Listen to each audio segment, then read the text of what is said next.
Hello and welcome to my channel, as well as the premiere of my new series, Let's Draw Island Style.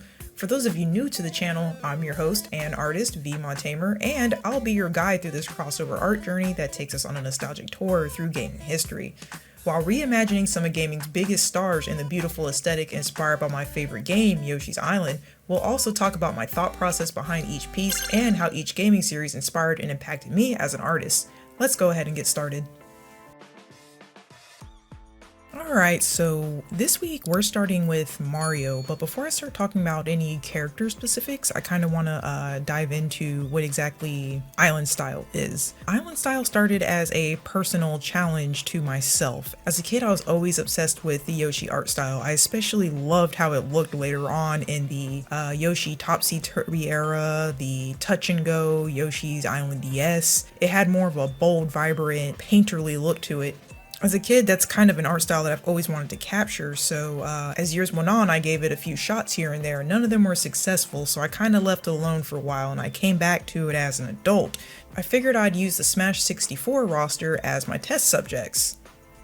So when I was done with the original 12, I posted some of my art on social media. I didn't get that big of a response, so I figured, okay, I'll just kind of can the project, but when I made my debut at a game arts and music show in my hometown, a lot of people kind of went nuts over them. They were like, wow, these are really cool, I can't wait to see my character, when are you gonna get to Melee?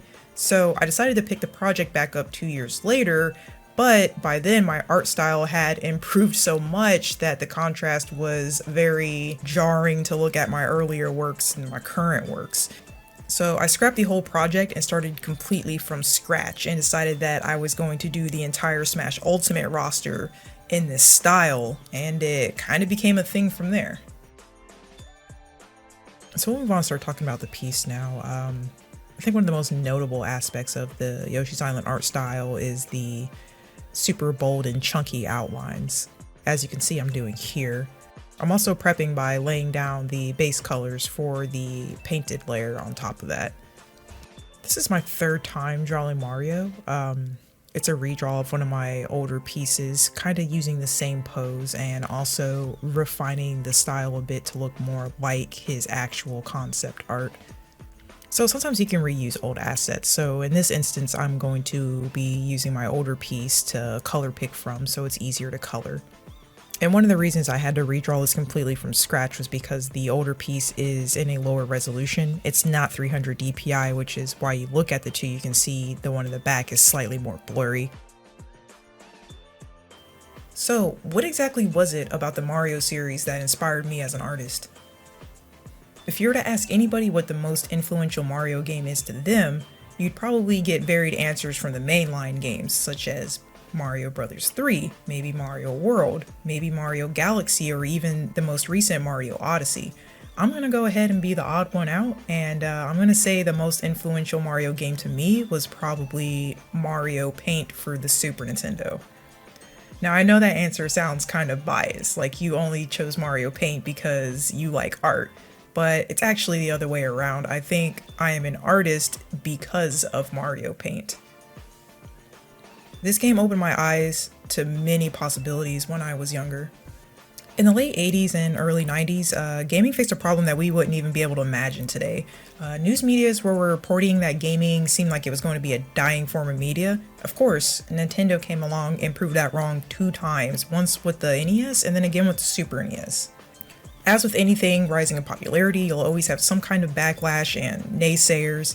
In this particular instance, it was parents saying that games are no good, kids get addicted to gaming, gaming has no redeemable qualities, and it should be more educational, or at least educational to their standards. Nintendo heard this feedback, and they stepped up to the plate and did things the right way, in my opinion. Instead of making games that shove reading and math down our throat, they decided to make a game that teaches us the valuable trades of illustration, music production, and animation. This game helped me be myself as a kid. Because let's be real, not every kid is going to be the all-A or A-B honor roll or the spelling bee champion. This game took me by the hand and told me that it was okay to value art. It showed me that it was okay to step out of the norm and not have to be like everyone else. It showed me that I could be competitive in things outside of academic studies. I think I owe a lot to Mario Paint. If it wasn't for this game, I definitely would not have been as interested in art and design as I am today. And here we have our first island style piece. If you like the content, be sure to subscribe to the channel because this is easily an 80+ week journey. Leave a like and leave a comment down below if you have any questions about island style or want to talk about your favorite Mario game or just have any questions about art in general. Our tour in the Mushroom Kingdom has concluded, and we're moving on to Congo Jungle to draw Donkey Kong next. But before we do, I want to give a huge shout out to everyone who supports me over on Patreon. If you like my work and would like to see me evolve as an artist, please consider signing up on Patreon. Patreon subscriptions grant you access to neat things such as power to vote for what I draw on stream, your name at the end of my YouTube videos, and stickers mailed to you every month. That's it for now, and see you all next time on Let's Draw Island Style.